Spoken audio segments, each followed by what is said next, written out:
including anthropodiversity, which are reason for concern. Then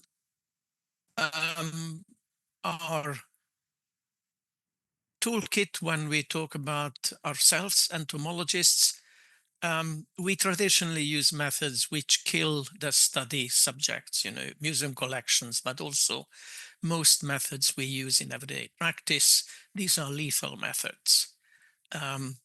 Also with Marco and colleagues, we published an evaluation of the literature specifically devoted to arthropod conservation in journals devoted to this. And we found that to a large degree, even articles in these admittedly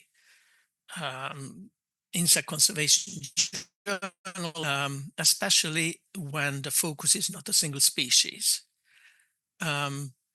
We also found some geographical gradient, which is understandable. We know arthropodiversity in tropical areas much less than in non-tropical areas, and therefore lethal methods are more frequently used in the tropics. Several methods are not selective, and a number of other arthropods are captured during the collection, so the bycatch is rather frequent. But admittedly, there are some groups where traditional study methods are non-lethal. So, for example, grasshoppers or Lepidoptera, very frequently there are methods which do not result in the death of the subject. So, does it matter or not? I have been kind of murmuring about this for quite a number of years now. And a Dutch colleague, Hans Turin, who's a carabidologist, came up with this argument saying that, yes, it's granted, but in the end, it may not matter. So he calculated that during a long pitfall trapping project in the Netherlands, started in 1953, altogether they have almost 4 million individuals collected, killed. But if they calculate, he argues, that the carabidologists going to check these traps, they started they started using cars. So when they go to the field, and assuming that one car kills only one carabid per year on the road, not only the entomologists, but the population of Netherlands, that is more than 300 million car year traffic. So if in 1 year, one car kills only one carabid, over this period of time, during which the Dutch entomologists collected 4 million individuals, going to the field, or the Dutch population in general, will have killed at least 300 million individuals. And therefore, the share of the individuals killed in pitfall traps is really negligible. And also, one common species, Perosteus melanarius, in one reserve, they tried to estimate, and they say only on that 40-hectare reserve, the population size is several millions. So Hans was convinced that the mortality caused by trapping is negligible from the point of view of the Dutch carabid population. Another argument was expressed to me by a population geneticist colleague in Hungary, who says that once an adult beetle has laid her eggs, it doesn't matter if that individual lives or dies, because evolutionary, it doesn't matter anymore. We can have some arguments with that point, but the point was made, and to a certain degree, it is arguably correct. Now, why does it matter? I would argue that ethically it does. We go back to one ethical school, where certain living beings are classified as ethical subjects in terms of they have interest. And to a large degree, scientific thinking goes back to the Enlightenment. And one prominent philosopher of that is the French mathematician and philosopher René Descartes, who claimed this. Similarly, of all the things that which dogs, horses, and monkeys are made to do are merely expressions of their fear, hope, or joy. Consequently, they don't think. They can do these things without any thinking. Therefore, argues Descartes, arthropods are not ethical subjects. Now, in order to make a living being an ethical subject, we can ask three questions. One is that living being able to feel pain? Do they think and therefore they have interests or not?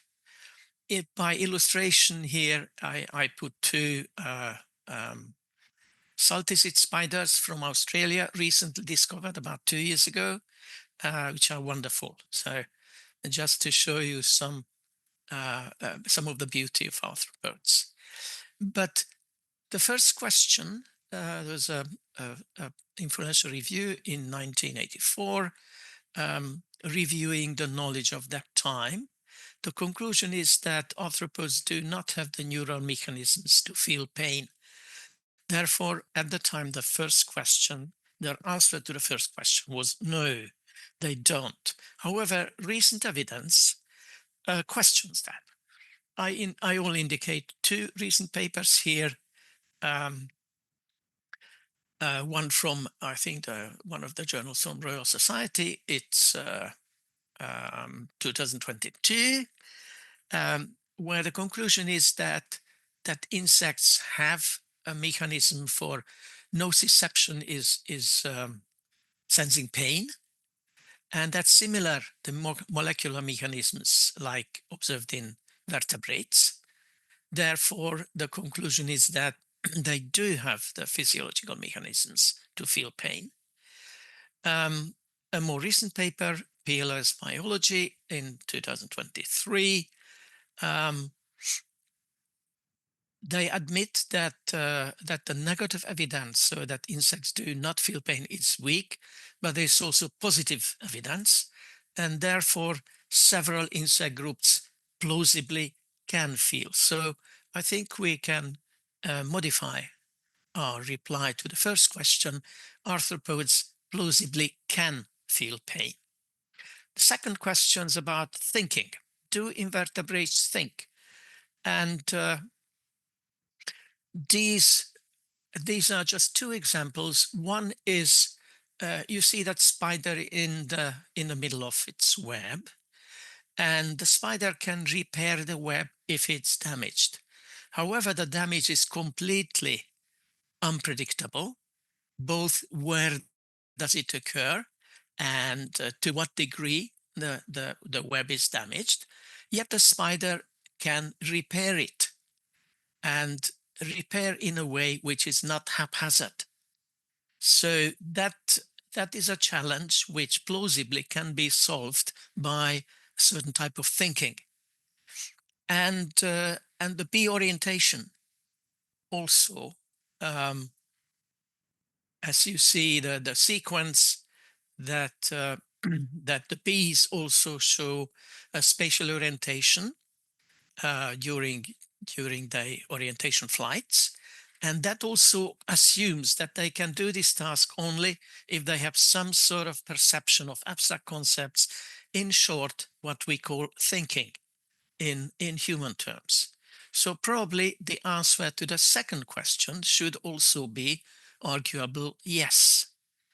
And the third question is about interests. Do insects or arthropods have interests? Now, one of the philosophers of the field, Lockwood, quite some time ago, has this quote that an individual being has interests if it has the capacity to live a life which can be made better or worse through the conditions of its existence. So I think in that sense, yes, they do have interests. But another third of ethics, another school, is what is called a virtue-based ethics. It's not an interest-based ethics. And one of the leading thinkers of that is Martha Nussbaum, who already in 2006 argued that respect for life is a virtue, a human virtue. And if we can help a living being to live a full life, that's a positive virtue. And if we block it or hinder, it's negative. So she argues with this quote, which I read again: there is waste and tragedy when a living creature who has the basic capability to do some functions will never get the opportunity to do those. So in that sense, we ought to help arthropods to do what they're able to do. And about a year ago, not quite, but almost a year ago, there was this declaration by 6 philosophers and ethicists, which is called the New York Declaration of Animal Consciousness, where they argue that there is strong scientific support for conscious experience, not only to humans, but mammals and birds. But the red text is relevant for us now, that we do have a realistic possibility of conscious experience, even in several invertebrates.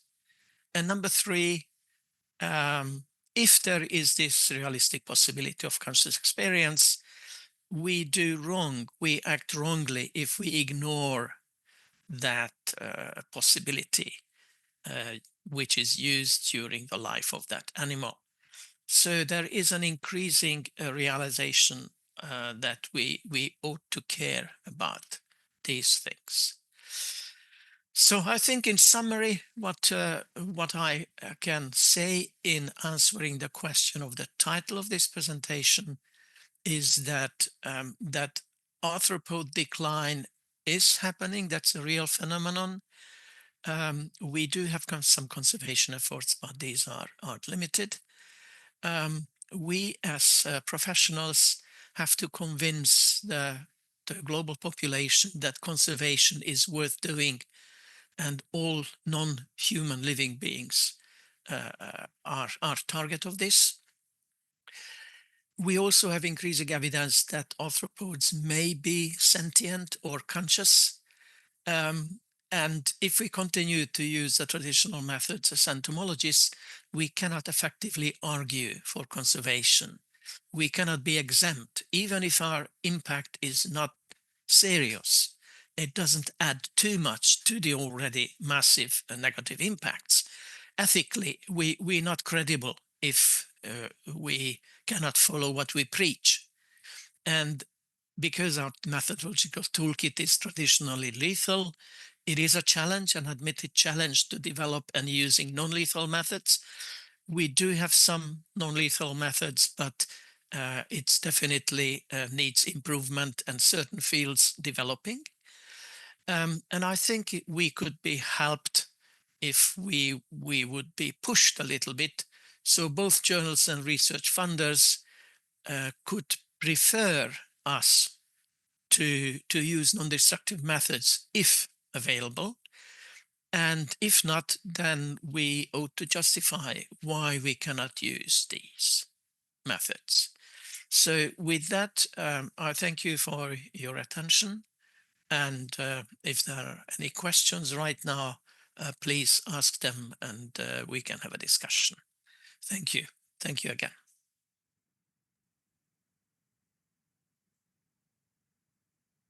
Thank you, Professor. I think that we have one question from Ankita Sinsawan. So, if I open the chat, I think I can see that. Yes, please. At the bottom of the screen on the Q&A. Can you see? Oh, here. Okay. Yes. Yeah. Okay.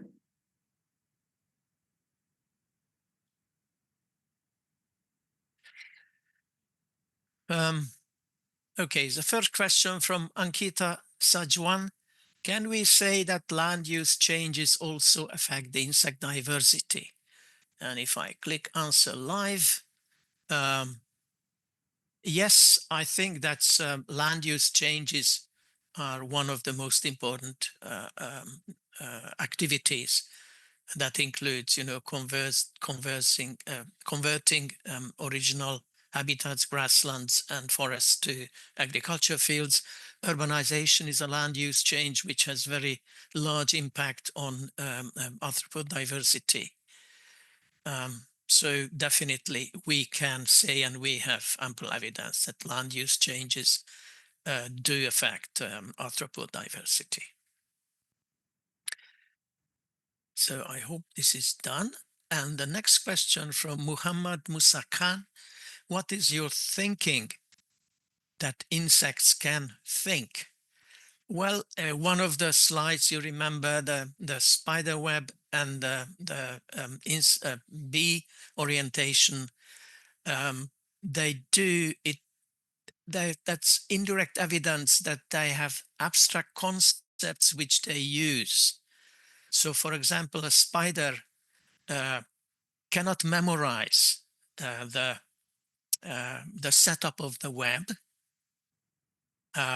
because that really depends on the situation. Every spider web will be different because of the setting, as the same spider during its lifetime will have to construct several different webs of different setup and different geometry. Even if it would be possible to memorize all of these and mechanically repair, that would also be a mnemonic feat from an insect or an arthropod. But it's probably, it has to be more abstract than that. So I think insects can arguably think, but also Angela would like to answer. So Angela, over to you. But I can't hear you now. Yeah, okay. Sorry, I have just clicked there, but I think that we can click it. It's done now. Oh, I see. Okay. Yeah, okay, sorry. Right. Next question, Boris Kassany. Can non-lethal methods be applied? That disappeared. Be applied, hang on, because I can't see it now. Yeah, applied to insects such as Anopheles and other insects that transmit disease to humans. Well, that's a traditional thing. And of course, for now, I would not argue that, all methods should be non-lethal, and insects which are damaging to people or crops ought to be studied. But I think generally we do well if we build up that mentality of using these methods. Another thing is that what do you suggest in terms of management at the end of your studies? So that would be really a stretch to say that, for example, Anopheles or malaria spreading mosquitoes should not be killed. But I think that's a step which is a very delicate one. So right now we have quite a lot of things to do before we have to consider what to do with pests. So I think that is okay. Lethal methods in urban pests. I think that's a sub-question of that one. So Hugo Pons asked, what about the lethal methods in urban pest control? I think I cannot give a better answer than the previous one. So I think you asked a version of the previous question. Next is Qasim Ahmed. Does the insect think or follow its behavior, such as feed? Well, the short answer is we don't know. So depends what is needed to find food, for example. There are some, probably there are some tasks or behaviors which do not require high-level abstraction. Okay, so the two examples I mentioned are tasks which are fairly demanding, require some concept, abstract concept of space, for example. Finding food is not always that. And I would imagine that arthropods follow the most simple behavioral mechanisms which is suitable for that task. So if, for example, to find a food plant, chemical impulse is enough, that doesn't require thinking, right? That could be an instinctive response. So probably arthropods do not always, how to say, work in this highest level of consciousness, only do that if it's necessary. So I think that there is a behavioral hierarchy there.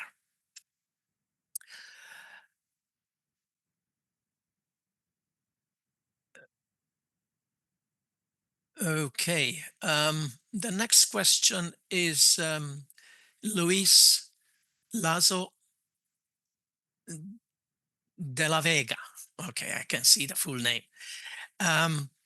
Asking about small, basically the linear shortfall, that we do not know most of the species. We have to identify them somehow. Right now, the simplest thing is that we collect them, keep them somewhere in a collection, which means that those individuals will be dead. And of course, that is a methodological hurdle. But I can imagine a situation where you may remember that in the early 20th century and even up to, I think they should be a better expert or someone who is an expert, and I'm not in how to taxonomically describe a new species of bird. But I think today you do not necessarily have to have a physical specimen to identify a new species. If you can provide evidence of the video recording, photographs, descriptions and all that, I think that is accepted as a valid description of a new species of bird, probably a mammal as well. I wouldn't be surprised if that would hold for vertebrates. Now it's the question, when will our technology be sophisticated enough to extend this approach to smaller animals? I think it's not impossible. Right now, it's very, very difficult. But already, you know, in many situations, monitoring artificial intelligence can identify video recordings of certain butterfly species. So the technology is very quickly developing. So probably we cannot fully abandon killing certain individuals, so to say, in the name of science. But probably we can make progress in that field. Angela, it generates a lot of interest, and I'm quite happy to continue, but mindful of the time, should we move on? And no, well, you can, I think that you can answer the question if you like, and then we can, yeah, I think so. The next one is a very tricky one because it asks me, the one I see, Marvin Tejada, what is the opinion about precautionary principle? It's a much debated principle. I have had some experience with very, how to say, heated discussions concerning the precautionary principle in connection with genetic manipulations, genetic manipulations of plants. I think it is a useful principle. I think it's often misinterpreted by people who are against it, because the argument you hear is that Basically, if you don't know the consequences, you should refrain from doing something because you can do great damage inadvertently. I think a precautionary principle in general is quite useful, but it shouldn't be taken to the extreme, because that would indeed paralyze action. But I think there is not a black and white case. So in many situations, if you have a reasonable assumption that your action will cause damage, then I'm not saying you should refrain from it, but you should think twice.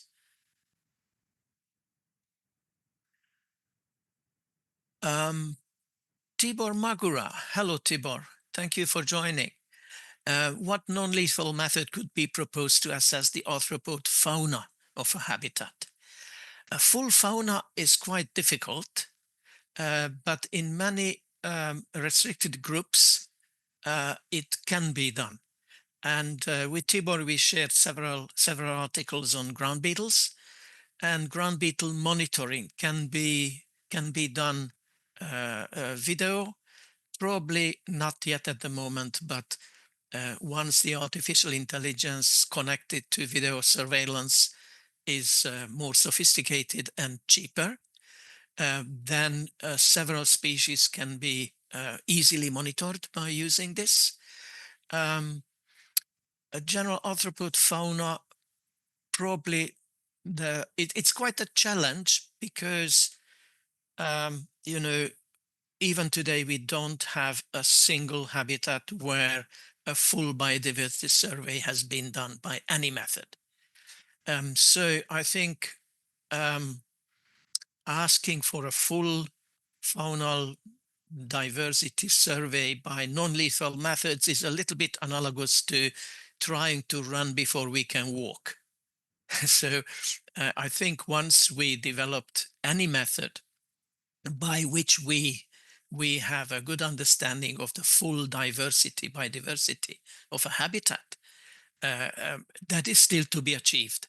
Once we are there, then I think we can start thinking, okay, how can we make this survey softer, less damaging to the habitat? But I think it's still a question which is too difficult to answer at the moment.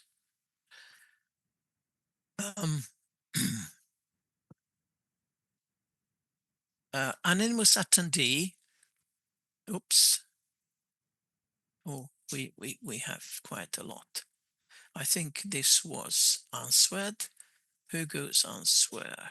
Yeah, so sorry to interrupt you, Professor. So maybe if you agree, we can send to you all the questions so you can reply to yes, them please. all. Yeah, And because I think maybe we can. Yeah, there are many. We have to move on. But yeah, it's very, very encouraging. So thank you all for your questions. I will try to answer in writing every single one of them. But now I think in the interest of the seminar, we should move on. So I would invite Jana Růžičková to start sharing. Jana, I hope you can start sharing your screen. Yeah, okay. And and the floor is yours, please. Thank you so much, Gábor, for inviting me for this seminar or webinar, actually. I just, sorry.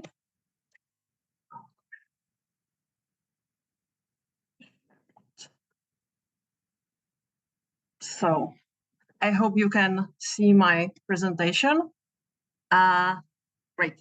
So I will move to one of the methods, which is non-lethal by principle, because if you would like to track animals, they must be living, so they cannot be dead.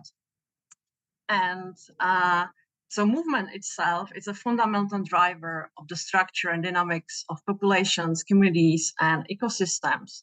However, if we focus only on insects, only 11% of studies are focusing on them. And this is the study from 2008, but it didn't change too much since then. So still, movement and insects, it's still heavily underestimated, even though that insects basically rule the world. and they are everywhere. But the movement patterns are mostly unknown, and especially on fine scale. So by what I mean by fine scale is like a space of the room where you are sitting right now. So we are talking about square meters. So it's a very small small size. How we can actually follow the insects? So there are many different methods, and you can use them differing on which species you focus or which method you would like to use. So for example, you can just tag the insect by some label or engrave any kind of marks on the elytra or the other part of the insect body if it's possible. You can also use the UV powder and then look for the UV flecks on the individual. Or you can go for more sophisticated technologies, which are telemetric ones.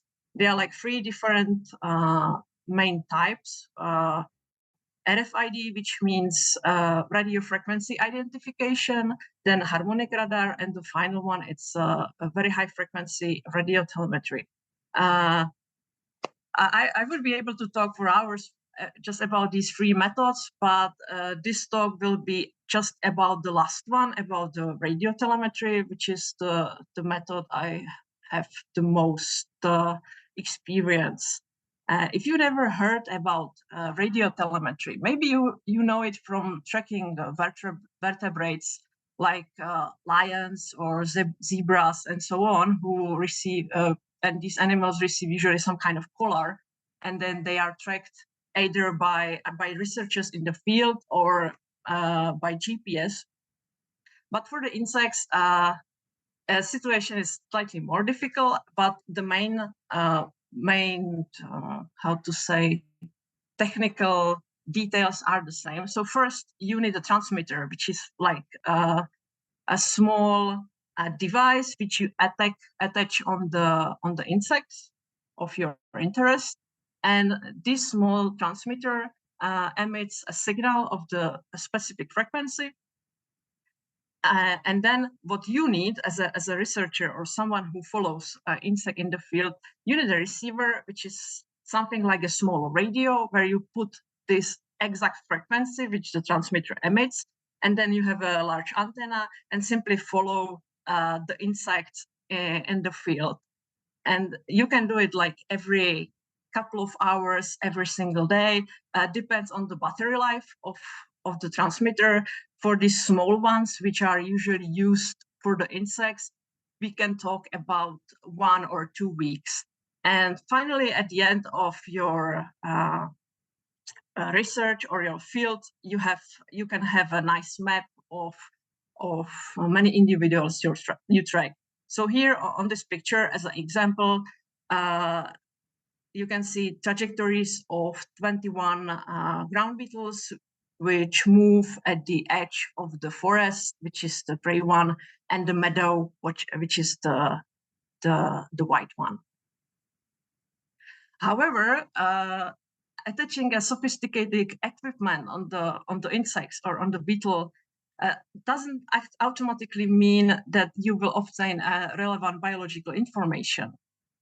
So what we did in the study, which I will present, we focus on the beetles because beetles are relatively large in the body size, so they are quite good as a model group for this radio telemetry. They have a solid exoskeleton, so you can easily attach transmitters on them, either on elytra or pronotum, depending whether beetle can fly or not. And some of the species, especially the large ones or the ones which are endangered, there is a good ecological background for this species. But what are the methodological pitfalls and motivations and any kind of knowledge gaps in this radio tracking of beetles? With my colleague Zoltán Elek, we asked this question and conduct first some kind of search on the Web of Science, looking specifically on the method, so radio telemetry and beetles. A couple of years ago, we did a search, and interestingly, even though that this search was done in 2021, the situation didn't change too much, because as far as I know, there is no a single new study published since then. So we did the search, and we found 31 case studies, which were based only on 13 beetle species. And considering the huge diversity of beetles in general, it's still a very low number. And from these 13 species, they were in 5 families: ground beetles, Scarabidae, Scarabaeidae, Lucanidae, Cerambicidae, and Curculionidae. The most common ones, or the most favorite ones in terms of telemetry, were stag beetles, Lucanus cervus, and Osmoderma deremita. If you don't know these species, they are a conservation target in Europe, and it's probably so that's one of the reasons why they are favorite model groups. And the second, because they are endangered, it can be easier to get a funding for studying such species. The other thing, the other common thing of these 13 beetle species, they were always large, very often, as I mentioned, a flagship species with conservation potential. Only in few cases they were considered as a pests or like common species which appears. These studies were restricted most of the time just for the Europe or Western Palearctic region, so it's still like accumulated in just one part of the world. And the number of tracked individuals varied quite a lot, from just 4 individuals to more than 70. If we consider radiotelemetry on beetles as a tool, there is no this 5% rule. What does it mean? If we consider tracking large mammals or any kind of vertebrates, there is this kind of 4% rule, which means that the mass of the transmitter you attach to the animal shouldn't increase 4 or 5% of the body mass of the animal. In insects, there is no such a rule. And as you can see on the graph, the load, which is this body mass tag mass ratio, can be very small for like 2% for the very large species, but can be even 70%. But so far it seems that at least for beetles there is no effect on the covered distance.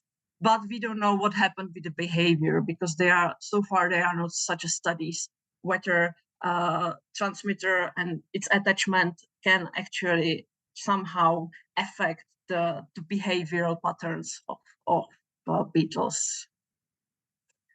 Sampling intervals can be depends on the type of study, from few hours to every day. As I mentioned, the length of the telemetry depends on the battery life, and for these small tags, we are talking about 2 weeks, 3 weeks maximums. So it's always good to squeeze as many data as possible to completely use all the time we have for this. In the ideal case, it's good to have at least 10 different tracking sessions, so having 10 different positions of the individual in the field. And if we are talking about the very fine scales, it's better to completely avoid using a GPS, because GPS has quite a huge measurement error.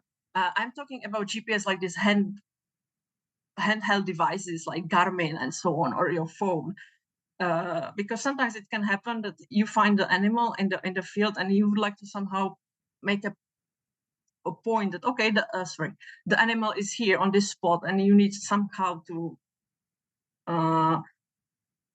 write the coordinates But if you use GPS, then it can make a huge error because beetles can make a movement like 1 meter, but the GPS, the measurement of the GPS can be like 3 meters, and it's a huge difference.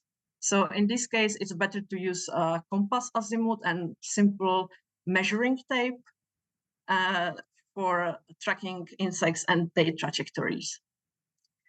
And the last thing, which is also quite important, is the cost of these devices, which can rule out completely a researcher with a small budgets, because now the smallest text available can cost like 270, 280 euros per one transmitter. So it can be very costly. So some extra funding is definitely needed for this kind of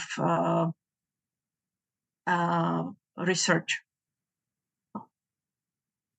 If we focus on ecological aspects on the beetle radio tracking studies, many studies, interestingly, are very descriptive. So they are just researchers attach the transmitter on the insect or on the beetle and then release them, and then they were able to farm it 2 days later. And the whole point of the study is like, yeah, it works, great, and that's all. So very often these studies are just purely descriptive with just simple movement patterns descriptions, if any. And by simple movement patterns, I mean like just a covered distances or net displacement, which is the direct distance from the point of release to the point of the last tracking session. Sometimes it can be also about the dispersal capacity, where they are estimating whether the individual is able to move from habitat A to habitat B or between different habitat patches. Sometimes also abiotic factors are considered, like a temperature or humidity.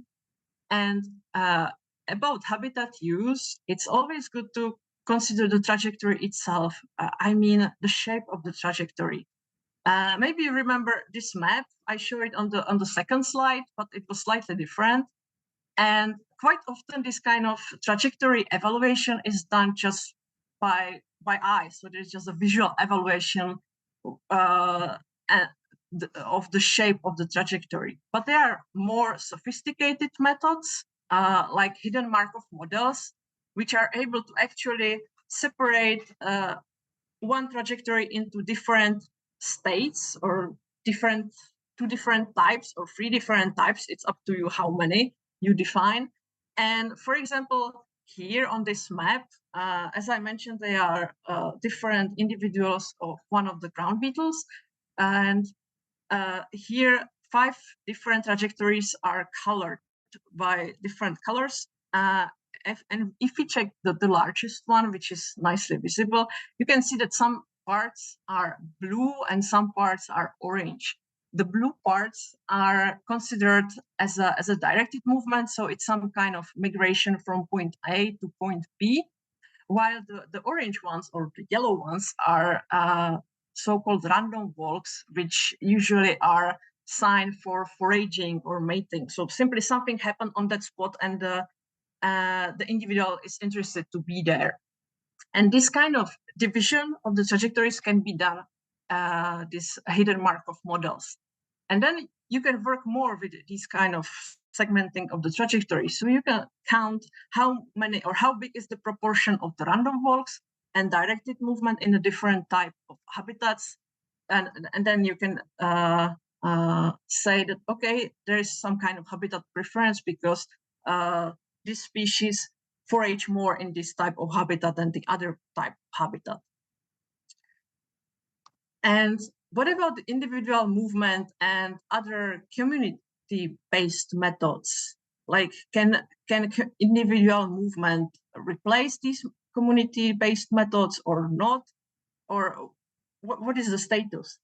I can show you a very nice example, which we done a couple of years ago. If we focus on classical lethal method as a pitfall trapping and ground beetles. We sampled ground beetles in a different forestry treatments. One of them was this nice clear cut. And according to classical pitfall trapping, we found a lot of individuals of ground beetles in the clear cuts, which from the traditional point of view of reporting results of pitfall trapping can be said, oh, that's great, because it seems that ground beetles like clear cutting. But then we conducted a different study and figure out that in these clear cuttings, there is the higher predation risk on the ground beetles. So they die more often in clear cuts than the control forest. And finally, we conducted a radio tracking and find out that beetles which were released in the clear cuts, they almost immediately went back to the closed forest. So it seems that clear cuts probably act as a sort of ecological pitfall traps for ground beetles. So they are going there for some reason, probably for foraging or something, but they won't survive there for too long, and they tried after some time they try to escape as fast as they can. So there are complex interactions between individuals and their environment, and the movement studies can help to understand these interactions from like different point of view. So probably individual movement studies cannot replace the classical community-based studies, but can be like a nice complement to them. So then we can see what is actually happening in our study area from the different point of view. So to sum up, radio telemetry and focusing on the individual movement can be very powerful, but especially for insects and beetles, these studies are still limited to the largest species, because unfortunately, the smallest ones weigh around 0.3 grams. So unfortunately, still they cannot be used for very, very small species, only for large ones. The other thing is that these movement studies often lack more modern statistical approaches, so there is still a huge space for improvement.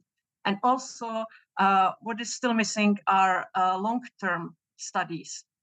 So the studies which are mentioned on the radio tracking, they are always limited just to 1 or 2 weeks, maximum 3 weeks. So we actually don't know what will happen during the whole time when any kind of individual or species is active, especially if there are species which are able to live for multiple seasons.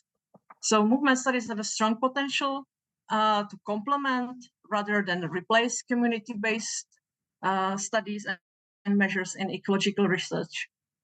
And for now, that's all from me. Thank you for your attention. And I also would like to thank my excellent colleague Zoltán Elek, who I work with. And so most of the studies are mentioned here, we did together. So thank you so much.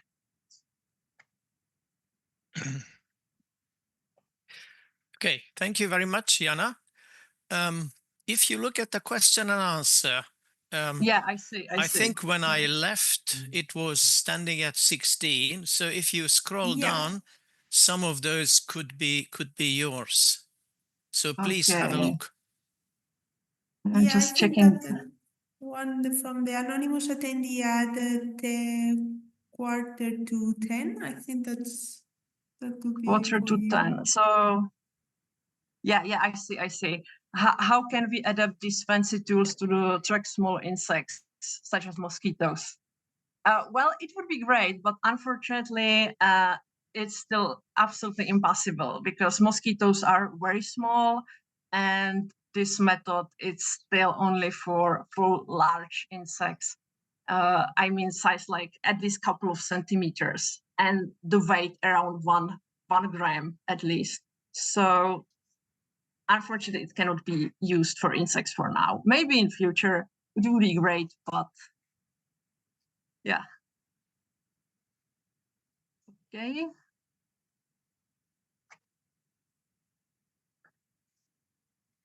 Yeah, the next one is next one is yours. Have you ever noticed the same pattern of movement in some individuals? Sorry, it's moving. Yeah, sorry.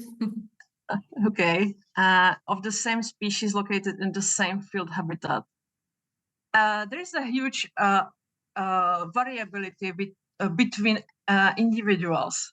So there are some individuals which are, I would say, very lazy, so they do not move too much in general, and it doesn't matter whether it's a male or it's a female, whether it's like daytime or nighttime. So there are huge differences. But then there is the opposite, that they are like individuals which are moving like a crazy. And of course, this is a nice idea for the study. What I didn't mention is very often we are limited in terms of amount of individuals we can use. So it would be great to have like a lot of animals of the same species. I talk about like tens or even hundreds, and then release them in the different habitats, and then compare their movement, because definitely they could tell much more about their biology and behavior.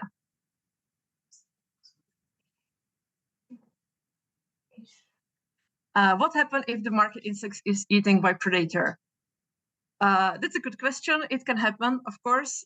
Sometimes it already happened to us, and usually there could be two different options. One is that we just found the transmitter on the ground, which is still working, so we can use it for the another animal if it's still working. I mean the battery life is still okay. Or we get the signal from the canopy, so probably some bird or something was very interested and left the transmitter there, and in that case the transmitter is lost because we cannot reach it at all.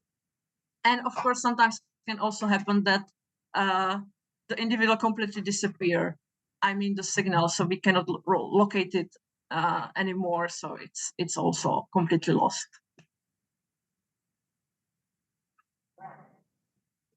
Okay. How this method could be applied to pest management programs? Well, it could be nice, but again, it probably needs much more individuals than just couple of them. And also regarding the pest, we are always talking about like aphids or small beetles or something like that. And as I said, there is an issue to using these type of tools on small insects for now. So hopefully, maybe companies will be able to develop smaller transmitters to do this. Okay, thank you. Nano-sized transmitters. You are probably thinking about the different method, that radiotelemetry, which I talk about. There is the other method, which is called RFID, so this radio frequency identification, and it works in a slightly different way, where the tag you attach on the animal is very, very tiny. It's very small, but then you need a big receiver or something which can emit and receiving the signal as well. And in that case, the distance between the insect and the receiver is also very small, like a couple of centimeters. So they can be used for like tracking bees going to beehive and out of the beehive. But for the field experiments, it's probably unusable, because then you will spend hours in the field trying to just locate the animal. Can it be used in the bees? Well, I actually reply, so not this method. This is definitely not for bees. For bees is the other one, the radio frequency identification. Jana, maybe you can answer one more question orally, and then we have to move on. And the rest, please try to answer by typing. But please tackle one more. Okay. I will reply about the function traits. Here and the clear cutting. Here we focused on the forest species. Carabus coriaceus, which is a species which likes the closed forest. Yeah, it would be interesting to use like different functional traits. I mean, the species with the different functional traits, then the response will be a different one. Probably like more preference for the clear cutting. Okay, and I will try to reply for the rest by typing. Yeah. Okay. Thank you, Jana, very much. Well, interesting presentation, and it's also very pleasing to see that people do have lots of questions.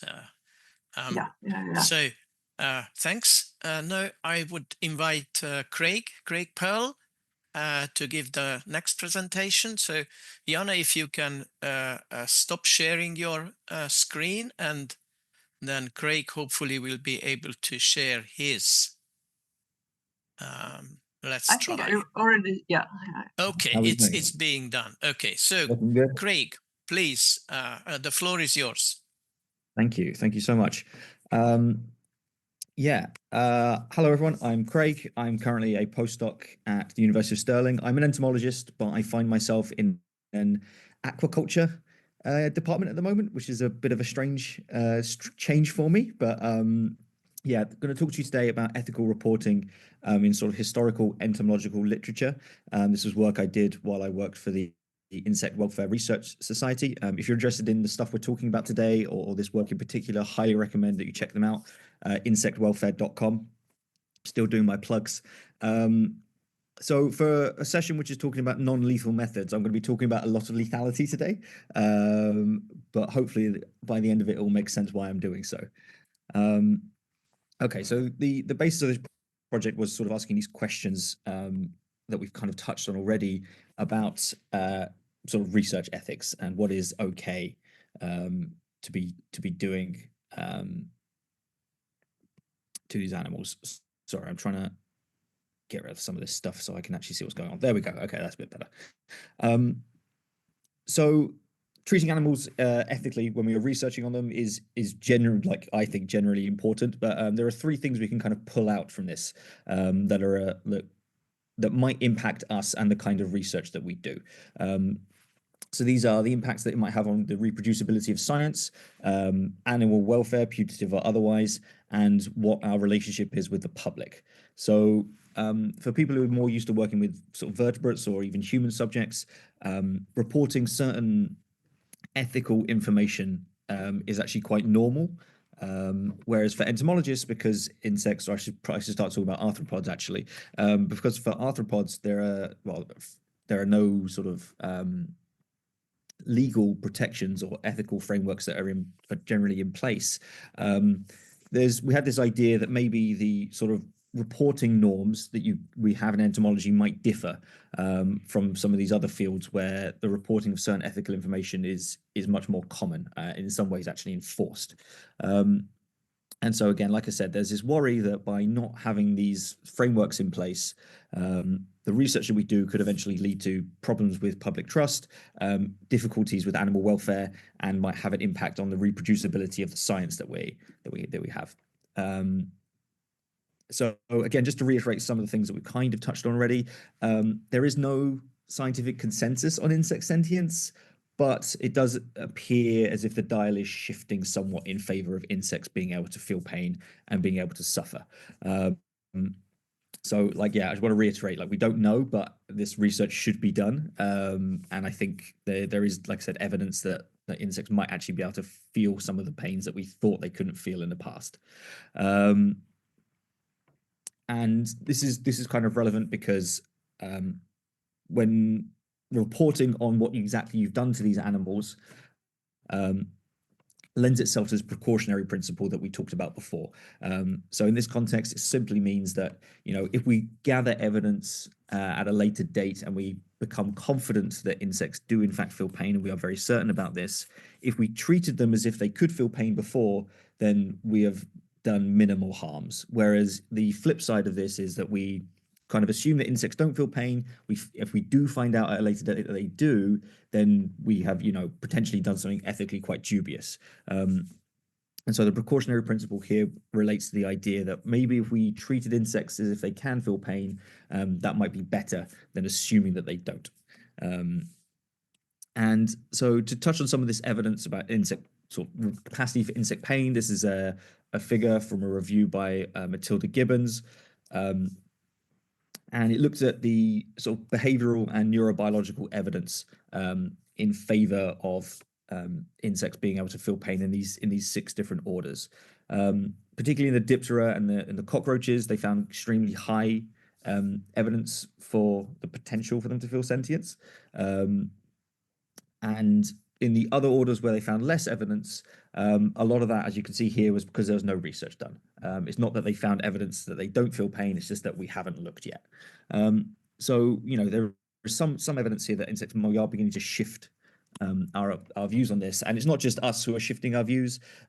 These are some results from a survey conducted by the think tank Rethink Priorities. And they're just asking sort of, I think, American adults, do you think that this animal is capable of feeling pain? Nearly everybody apparently thought that dogs can feel pain. I'm fascinated by the people who think that dogs can't feel pain. I thought that ship might have sailed somewhat, but evidently not. But even if we look down here at the bottom at the termites, which are insects that I think are generally quite unpopular, mostly viewed as a pest species, I think, by many people, over half of the participants in the survey thought that they could feel pain. So it's not just, the scientific consensus is somewhat like leaning in the direction that insects can feel pain. Public perception is also shifting in that direction somewhat. And the reason why this is important to us is because of something that's called the social license to operate, which you may have heard about in other contexts. But it's essentially a tacit, unspoken agreement that the general public has with an organization or an institution, that they trust what that organization or institution are doing. So in this instance, we are the organization, we are the institution, scientists, researchers. And withdrawal of this sort of tacit social license to operate can be extremely problematic, and it can happen quite quickly. So a little case study. I won't talk about this in too much detail because I don't want to run over time. But this, I again recommend that people look this up. It's actually a really fascinating kind of bit of history where essentially changes in the laws in the United Kingdom regarding vivisection, particularly on dogs, changed because mostly suffragettes decided that actually this was unacceptable and that this is not something that scientists should be doing. And it didn't matter that physiologists had, learned a lot of really useful and interesting information about mammalian physiology, because the public decided that actually this was not acceptable anymore. And so the laws regarding this were changed. So this social license to operate does matter. It does impact what we can and can't do.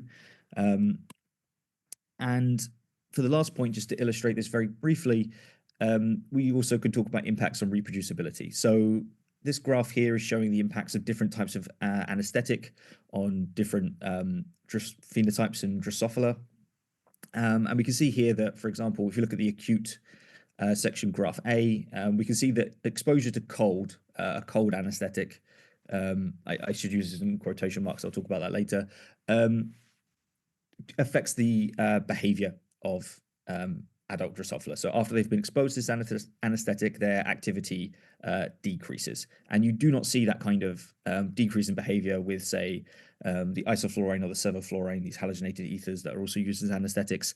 And if this sort of information isn't reported, in our papers, in our manuscripts, then that can create reproducibility issues for pretty obvious reasons, right? If you are anesthetizing your animals in different ways, you may end up recording different phenotypes.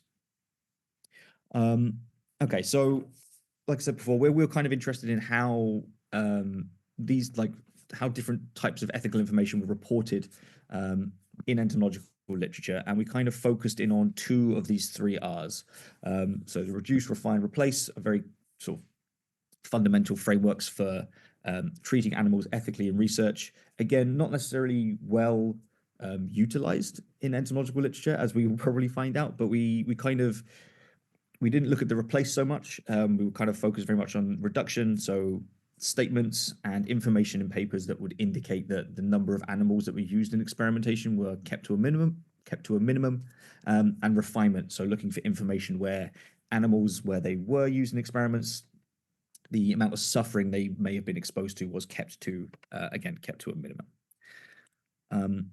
This is a lot of text. I will not read it. There is a preprint of this paper available if you would like more information on this. But it's essentially just telling you about the kinds of journals that we targeted for our survey. So we tried to get a mix of sort of applied entomology journals, fundamental entomology journals, and journals which, while not taxonomically focused on invertebrates or arthropods or insects, did publish a lot of that work. So we selected, I think, 5 papers per journal per year to do our survey in. And these are the kinds of things that we were looking for. So obviously publication year, species, order, explicit ethics statements. So by this we mean there's almost always a little subheading which says ethics statement, and it basically states, you know, that animals were treated with the highest possible care, things like that. Not just statements which said we didn't need any permits to collect this animal. That wouldn't have counted as an ethics statement.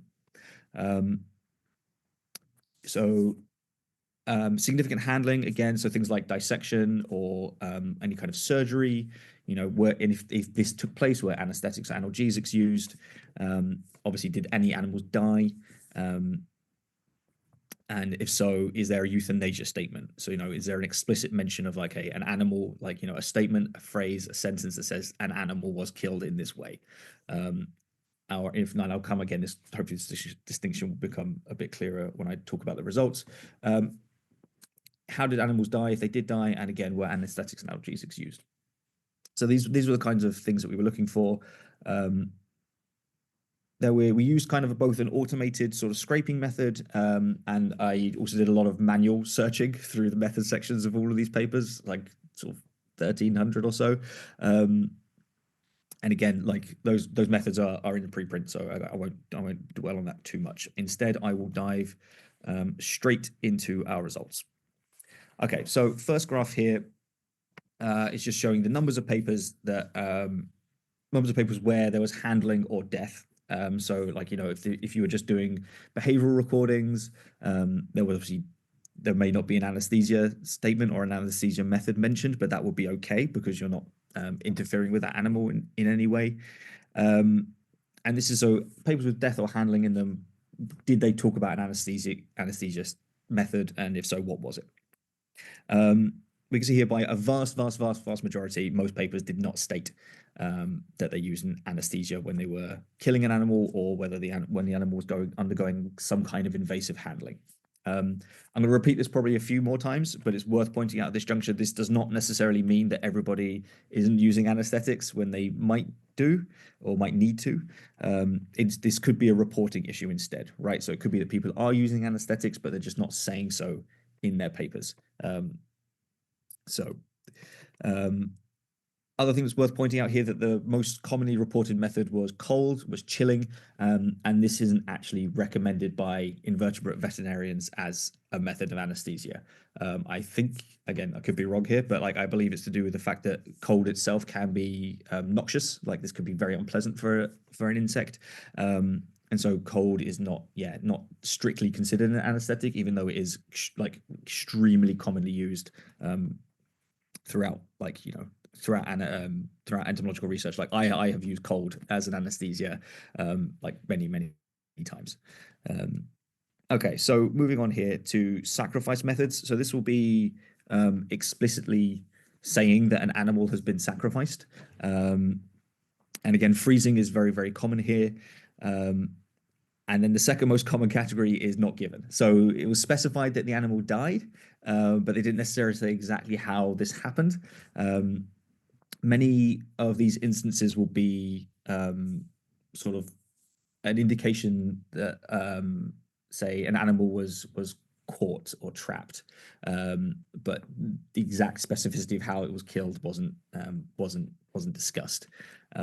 And I think coming up next, I have a slightly larger graph. This is kind of inferred methods as well as explicit methods. So this is when I looked through all of the methods sections, and went, okay, what experiment did you do? Do I reasonably think that an insect died as a result of this experiment? And again, we see that many of these experiments, they don't say exactly how this animal died. And again, a lot of these, I think another good example of this actually is the instance of sort of RNA or DNA extraction, where often people will just say that, you know, and like sometimes don't even say animals, which I find very interesting. You know, samples were collected and, you know, RNA was extracted using this kit, following the manufacturer's instructions. Evidently, that animal has died. Like, I do not think that people are drawing hemolymph from mosquitoes and, like, you know, letting the mosquito fly off. But the exact method under which this animal died and whether there was an anesthetic involved at all, completely unknown. Oh yes, okay. And the other thing to pull out of these data are this dissected category, which is very, very common. Again, I've dissected plenty of animals, insects myself. This is extremely common throughout entomology. Most of those papers did not discuss an anesthetic, whether or not they used it. And again, like, I want to reiterate, this doesn't mean that people are just constantly doing vivisection on their insects. It means that they are almost certainly using an anesthetic, but just not saying that they are. I mean, okay, I've personally never tried to dissect an insect without anesthesia. They do tend to move around a little bit. So again, my suspicion is that this is a reporting, you know, reproducibility issue rather than a kind of putative welfare one. This graph is looking at like the historical trends across all of our papers. What kind of stuff did we find? We found that over time, the numbers, sort of proportion of papers, that had insect death in them were kind of increasing very slightly. Papers that contained only invasive handling decreased very slightly. And for papers where there was both death and handling, there was no relationship with time. Same for the papers which had neither death nor handling. And again, papers which contained an insect dying but no invasive handling also kind of either remained fixed or there was no relationship there. Looking into this idea of explicit ethics statements, so these are sort of obviously the different journals that we looked in. Most of the explicit ethics statements that we found were found in the journal Animal Behavior. And this was in some ways introduced as like a little bit of a control almost to see what other journals were doing, because I think it was in 2015, Animal Behavior changed their policy and made it sort of obligatory for everybody to include an explicit ethics statement about the treatment of their animals in their manuscripts. So it kind of makes sense that Animal Behavior has the vast majority of these, but there are other examples from other journals where these ethics statements were included. And so just to kind of dig into these data a little bit more, you can see that the numbers or the proportion of papers with ethics statements has changed over time. It has increased, and quite encouragingly in a way, you know, even if we pull out Animal Behavior, so if you look at this black line, the one on the bottom, we see that there is an increase in the numbers of ethics statements over time, even without Animal Behavior. So I think, yeah, I will come back to this point in my conclusions a little bit, but I think it's quite interesting that there is this change even without enforcement from the journal. How am I doing for time? Okay, doing okay. So I looked at obviously the numbers of sort of orders that appeared in the papers. Obviously, some papers contain more than one order that they worked on. Nearly every single insect belonged to one of 7 orders, which I don't know what that says about us as researchers and entomologists and our imaginations. But is these orders specifically. And the thing that I kind of really want to highlight here is that coming back to this this figure from Tilda Gibbons, you know, they looked through 6 of these orders for evidence of sentience, and Hemiptera is not one of those orders, but it is one of the most highly researched orders out there, at least according to the papers that we surveyed. So, you know, it's kind of maybe a bit of a pressing matter to kind of start looking in the Hemiptera to see what evidence there is for or against their sentience, because it's going to have an impact on the kind of treatment that we give them and the ethics therein. I think I'm doing, oh yeah, I'm doing great for time. Okay, so very briefly, some conclusions for you. 84% of papers had sort of significant handling or death. They did not state whether they use an anesthetic or analgesic. And I realize I've mentioned this loads of times already, but I really want to kind of drive this home, which is that this is not necessarily everyone's doing potentially monstrous things. It's just that it's not being reported. And as we talked about, like, that is a reproducibility issue. I mean, other examples I could think of are just, you know, looking at stress responses. If you're interested in how, you know, certain gene expressions change in response to stress, being killed is probably a stressful event, and being exposed to those anesthetics causes different changes in different phenotypes. And so by not reporting it, it becomes difficult to exactly reproduce the results of an experiment. It is also worth pointing out that, you know, if death is instantaneous or near instantaneous, you know, you may not need an anesthetic. If you crush something, put it into a grinder, if you dip it into liquid nitrogen, this is obviously going to destroy the nervous system almost instantaneously. And so the capacity for suffering is extremely minimal. But again, over a quarter of the methods that we looked at where an animal died was dissection, which is almost certainly not going to be instantaneous. Many papers that specified that had animal death and did not specify how that animal died, again, comes back to probably a reproducibility issue. But this sort of stuff is obviously it's almost, I think, obligatorily published in vertebrate literature, and it's something that we should consider sort of changing ourselves. And I think this is my last point here.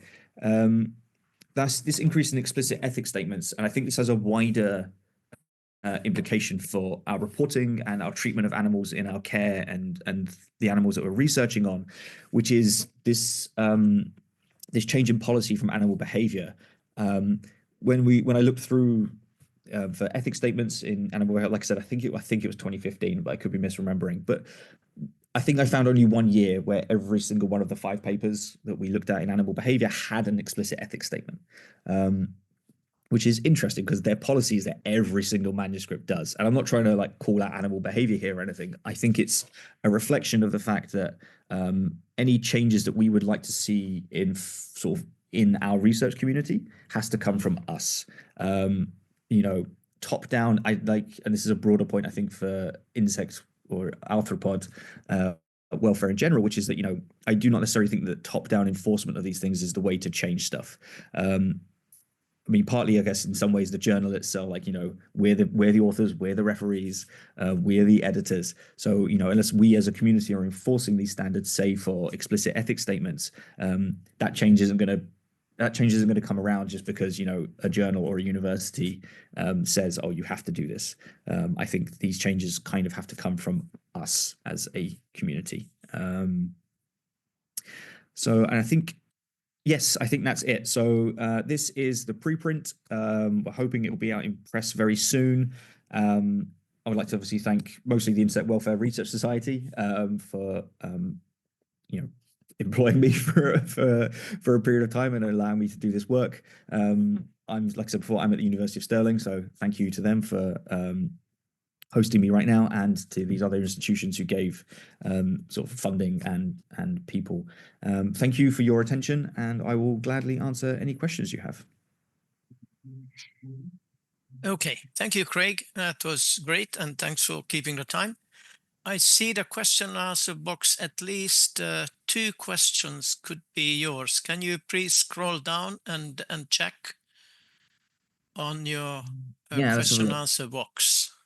In your experience, what is the general stance of scientific journals regarding ethical approval for studies involving agricultural pests? Is there increasing pressure to obtain institutional ethics clearance even for experiments with insects, which are not considered traditional model organisms? Do you think this area of research will become strictly regulated in terms of ethics in the future? That's a great question. I can't comment personally on sort of the agricultural pest side of things specifically. I would certainly be interested to talk to some sort of people in integrated pest management or pest control and see what their experience has been like. I'm aware colloquially of, at least in the UK, a number of institutions which ask their invertebrate research staff, insect arthropod research staff, for do ethics approvals before doing experiments.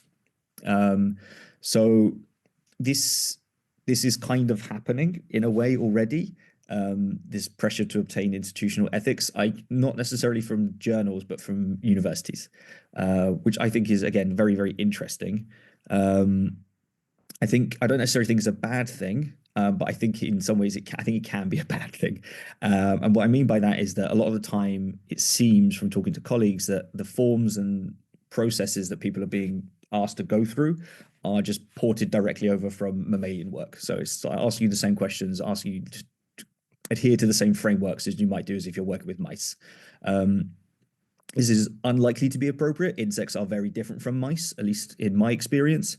And so, I think, again, this engagement from our side, engagement from the research community about what it is we need, what would actually be useful, because, I mean, I know that I'm certainly overworked. I imagine that many other people feel that their bureaucratic burden is already incredibly high. And so I think being asked to do these things by institutions without necessarily sort of consulting with the researchers and finding out what's good for them, what's good for their animals, I think could be an issue if it continues in this direction.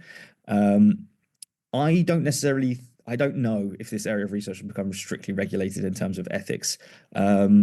I don't necessarily think it needs to. I think there's actually, in some ways, particularly for people who are keeping animals in the lab, there's already an incentive to look after your animals properly, which is that you get better data. Like, if your animal is happy and living in a way which is at least representative of its natural environment, like you'll get better data, in my opinion.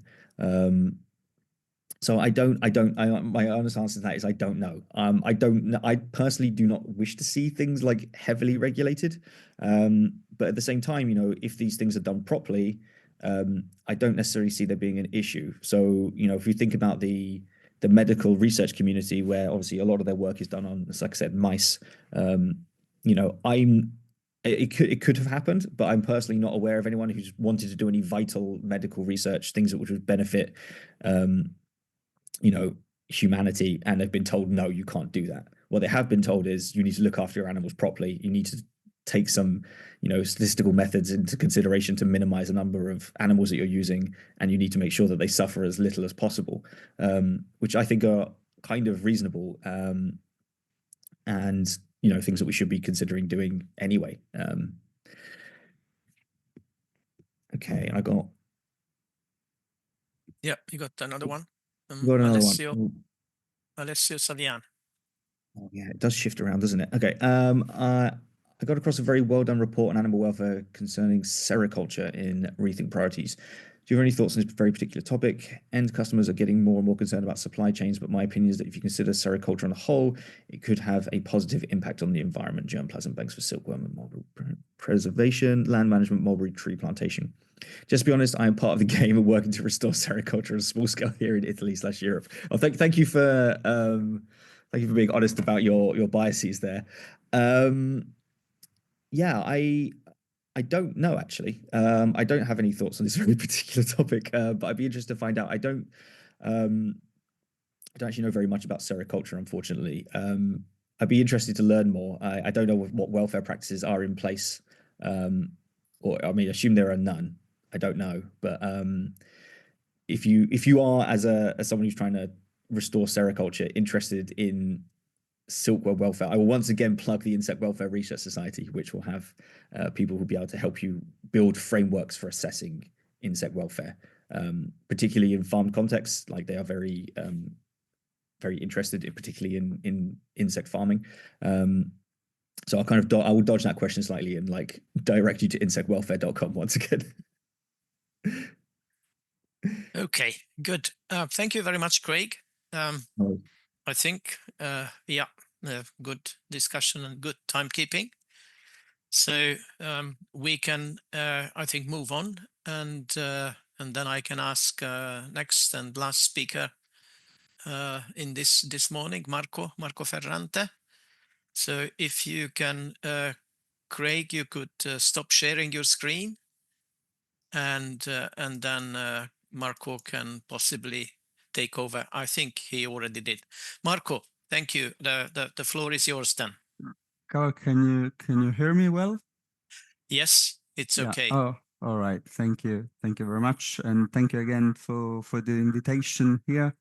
As you notice, this is again a joint presentation with me and Gábor List as co-authors. This is because we have worked for many years together on this topic. Today, what I'm going to show you is a set of methods to quantify ecosystem function that lead to ecosystem services and disservices. But before that, I'd like to try to explain why this has become particularly urgent nowadays. As Gábor showed in the first presentation, biodiversity in general, but particularly also insect diversity is suffering a profound decline. And there are several reasons for this decline, and also several potential ethical problems associated to this. But I'm not going to talk about any ethical reason, any ethical concerns. I'm going to focus about instrumental reasons why biodiversity decline can be considered problematic for human societies. And the reason is that we essentially depend on nature for numerous ecosystem services and disservices. And in fact, reflecting these concerns, they were established several agencies. First of all, the IPBES in 2012.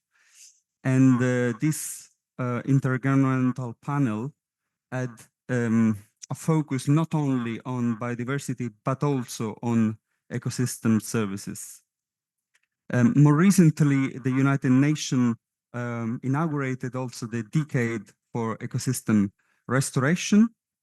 And this raised somehow the questions, how can we monitor these questions, these services, and how can we assess whether our restoration strategies have been successful? And to understand what's the challenge in measuring ecosystem services, we need to start thinking about how ecosystem services are generated in the first place. And this is nicely illustrated in this paper by González Chang et al. And in this paper, there is a nice figure that I did not include here with a spiral, where at the center there is biodiversity. And biodiversity supports ecosystem functions, which are the interaction between species. And these interactions are not good or bad in themselves, but they can lead to ecosystem services by benefiting some human activities, but they can also lead to ecosystem disservice if they damage human activities in some way. And in 2015, there was another important paper on the topic published by Meyer et al. These authors were the first to recognize somehow the importance of quantifying ecosystem function and monitoring them. And they also recommended a set of tools that can be used for this purpose. But the set of tools they recommend has some potential problems because it's not always based on the same approach. It's somehow a mixed approach. To make an example, when it comes to quantify predation, the authors recommend the use of sentinel prey, which is a technique I'm going to show in a few slides. But then when it comes to pollination, the authors recommend to monitor pollinators and use pollinator abundance as a proxy. And you may wonder what's the problem with using proxies in general. And the problem is that the relationship between biodiversity and the ecosystem functions is not necessarily linear.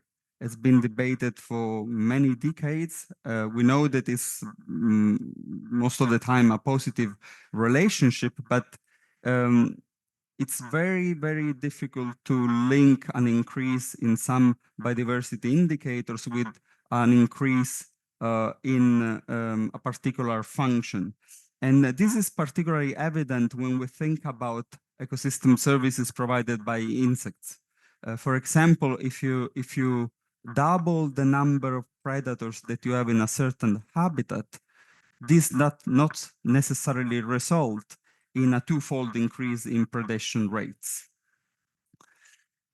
And yet, when we look at the research on ecosystem services provided by insects, we see that most studies use proxies.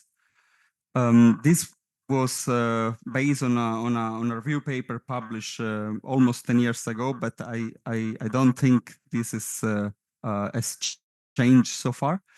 And these proxies are typically abundance and species richness. There are also other biases in ecosystem service research, and probably the more critical one is that most of these studies focus only on a few of these services, such as pollination and natural pest control. But there are also many other very important ecosystem functions, such as coprophagy, herbivory, scavenging, which are virtually overlooked. And also, most of these studies do not consider multiple ecosystem services at the same time, which is potentially a problem because many of global change factors, but also restoration practices can have differential effect on different ecosystem services. They can be trade-offs, they can be synergies, but they do not have to respond exactly the same way. Now, overcoming these issues is the reason why we started with Gábor promoting the Sentinel approach. And I think we are also the ones who basically name it this way. So I'm trying to now explain what we mean with the Sentinel. So for us, a sentinel is basically an element of the community. It can be a plant or a prey or even a model that emulates an element of this community, which is deployed under field condition for a fixed period of time to record the intensity of a service. For instance, we expose a plant for, let's say, 1 week to quantify the intensity of herbivory. And to ensure standardization in the method, this approach involves some degrees of artificiality. For instance, the density and the arrangement of the preys of the sentinels in general may not reflect natural densities or arrangement. And sometimes even the characteristics of the sentinel itself are not real. I will show now a few examples where we use artificial materials. But nevertheless, this standardization is very important because it basically enables us to make comparison across habitats or treatment or sites. And the main goal of the approach is to provide comparable results. So it's basically, the aim is not to obtain absolute real intensity measures of a specific ecosystem function, but only relative intensity, so that we can see if we change our management practices, there is a benefit, or an increase or a decrease in that particular service, regardless of the absolute value that we record. And there are several advantages when using this approach. First of all, it does not rely on proxies. It is a direct quantitative set of tools that allow to focus on the process itself. Another important one is that it is possible to use these methods together, so we can monitor multiple ecological functions at the same time, and also including also functions that are rarely studied, that are mostly overlooked. I will show them a few in a moment. And another important advantage, in our opinion, is that we can monitor ecosystem services and ecosystem services in a consistent way.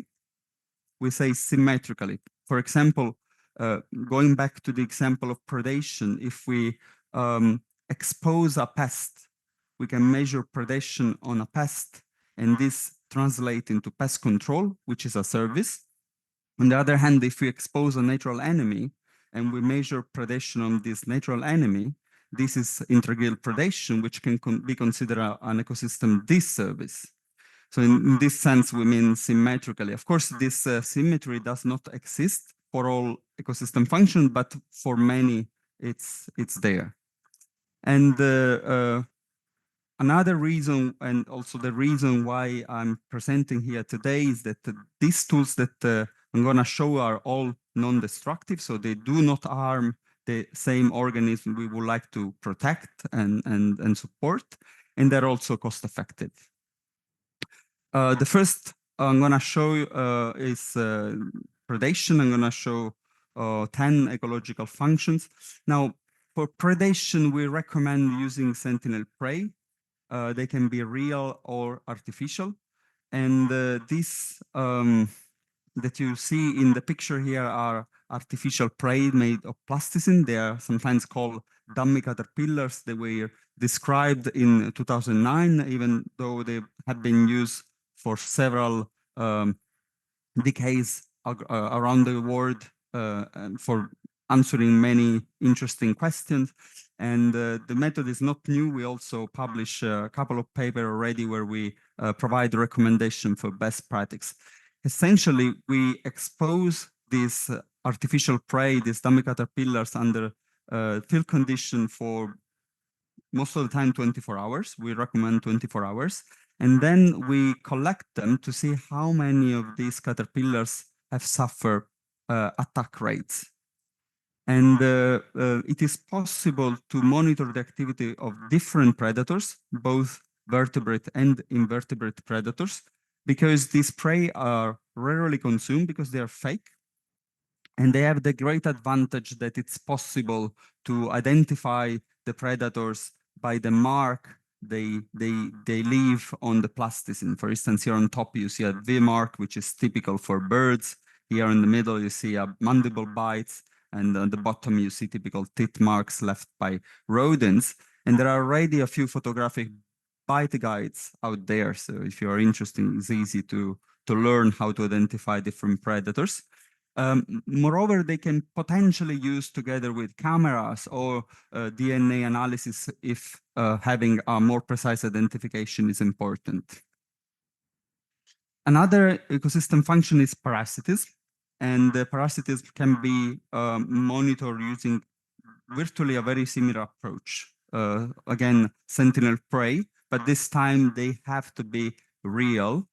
And most of the time, eggs are used. So eggs exposed on cards, egg cards. And these eggs are typically Lepidopteran or Hemiptera eggs. And the reason is that while in theory it's possible to quantify parasitism also on other life stage, eggs are very handy and easy to use because they are immobile, and they can be even obtained commercially, so they can be easily exposed in the field for a few days, and then retrieved, brought to the lab, and waiting for hatching of the animals, and then it's possible to quantify parasitism rates. It's often a species-specific relationship, though. Another important ecosystem function is scavenging, which is the consumption of dead animals. This is typically studied on vertebrates by exposing a pig or rodent carcasses, but it's actually also an important function in invertebrates, because many invertebrates die for abiotic reason. And it's possible to study scavenging with the same approach, essentially exposing sentinel prey. They have to be real dead prey. And they can be, for instance, fly larvae, typically house fly or fruit flies. They are easy to rear and also obtain commercially. They can be glued with white glues on cards and then exposed, like here you see in the picture, with the facing down.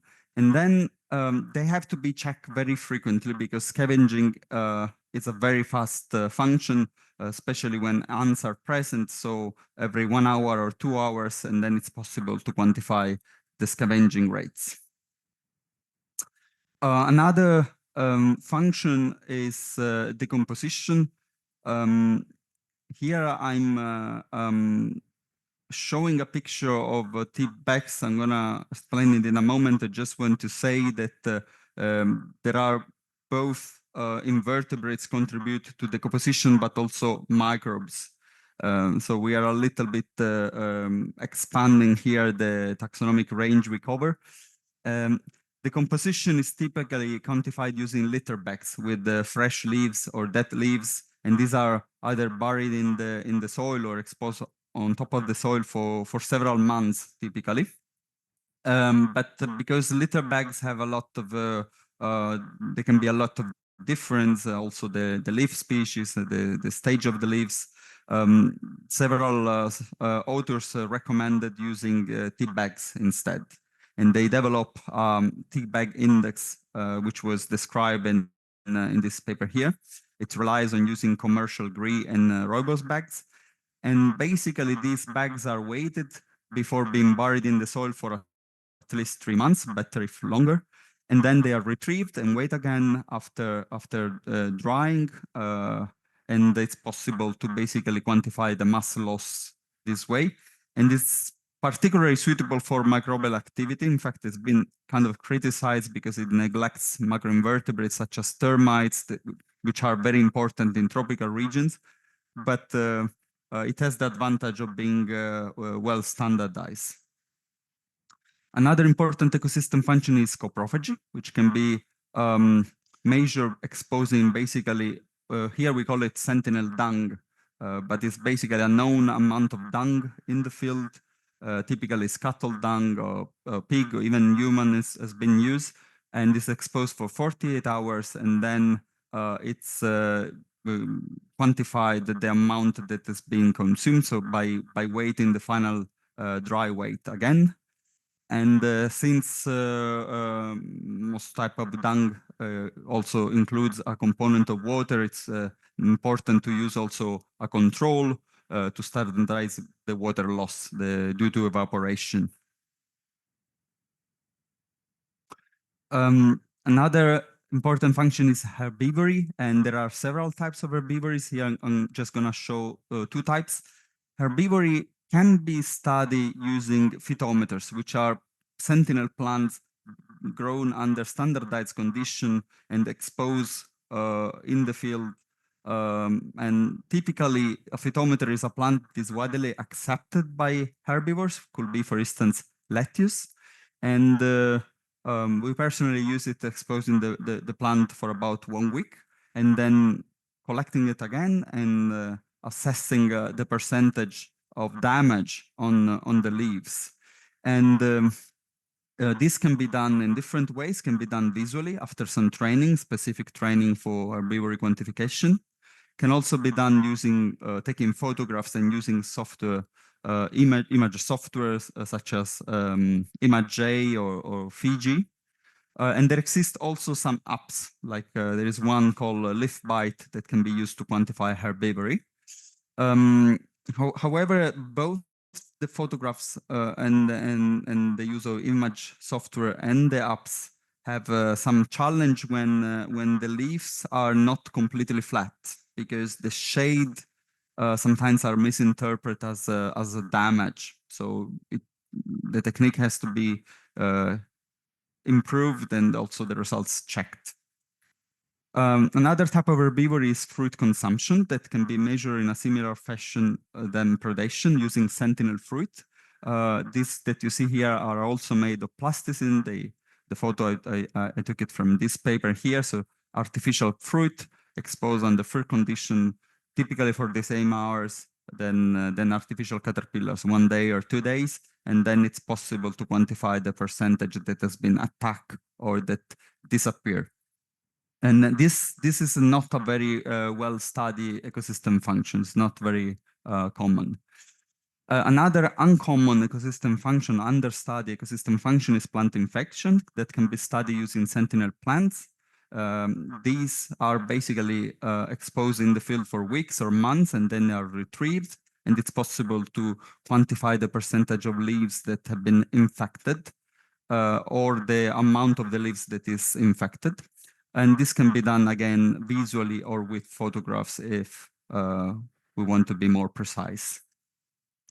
Seed predation is another important function supported also by arthropods. Typically is measured using seed cards with the seeds such as maize, wheat, sunflower, but also weeds such as dandelion.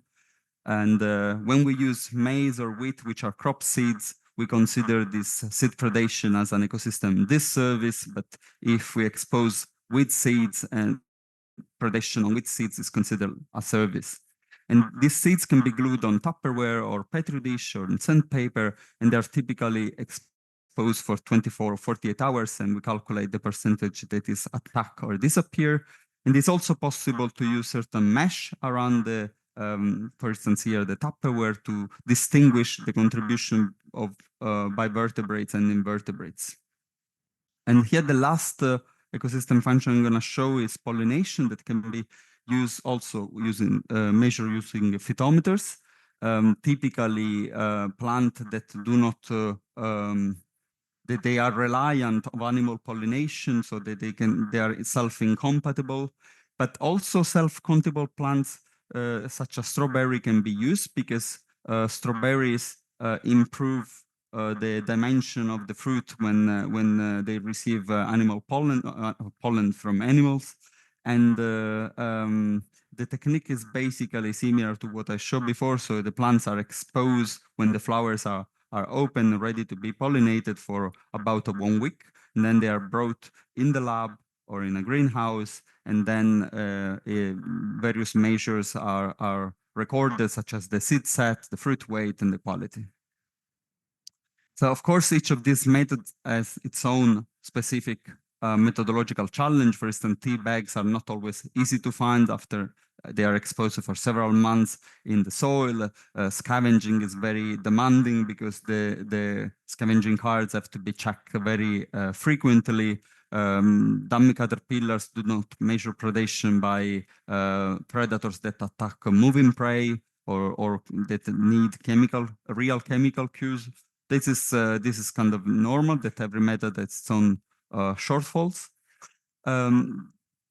but they are very useful for relative comparison. But it's important to stress that they are only useful for that, because they may not have always a clear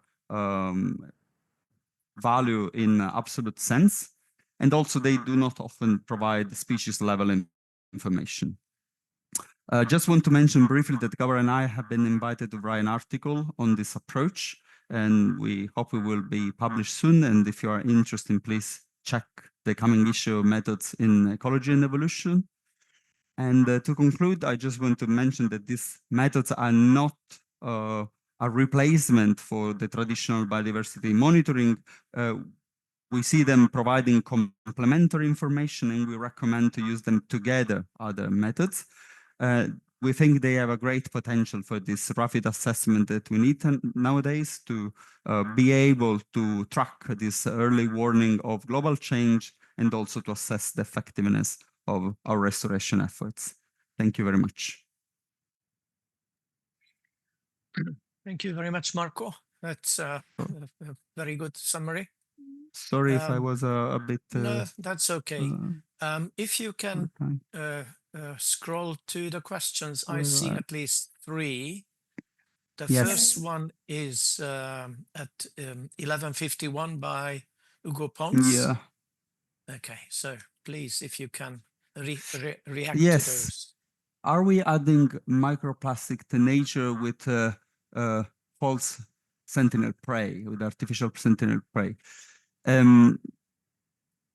It's true that plasticine is not typically found in nature, but the plasticine that we use at least is non-toxic. Plasticine is the same type of plasticine that children use when to play, and it's basically very similar in composition to dough, which is like basically a flour mixed with a certain oil or water.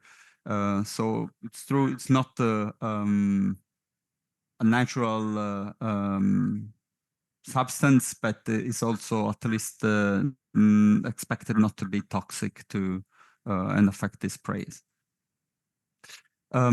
Amara Blush, ecosystem restoration and maintenance can optimize this service provided by insects. Are there some studies which have specifically focused on measuring the effect of ecosystem services after an application for pest control? If I understood correctly the question, yes, there are several studies where the authors try to basically increase pest control with a change in crop management of habitat restoration, and then measured ecosystem services such as predation in the different treatments. There is ample literature on that. And one of the articles I mentioned in the slides, the one Gábor and I co-authored in 2017, is a review specifically on the use of the sentinel prey. And if you're really interested in the topic, I highly recommend to check that, because there are several examples of the use not only of artificial prey, but also of real prey for this purpose. How to monitor soil aeration and fertilization? There are techniques for that as well, but I didn't show them here because these functions are not measured typically using the sentinel approach. So it's not the same set of technique. Typically, the authors use soil kit. They are commercially available. They have, of course, also their own limitation, but basically it's like a point sample that is done under field condition using the kit. Or if you want to have a precise measure of, for instance, the content of nutrients or soil fertility, you need to have a lab.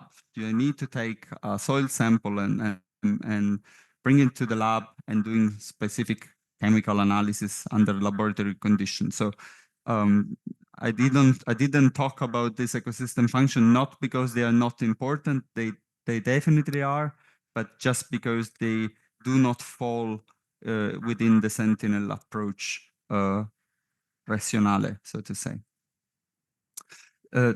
Thank you for the presentation. Can the pollination be evaluated only with a structure type of flower?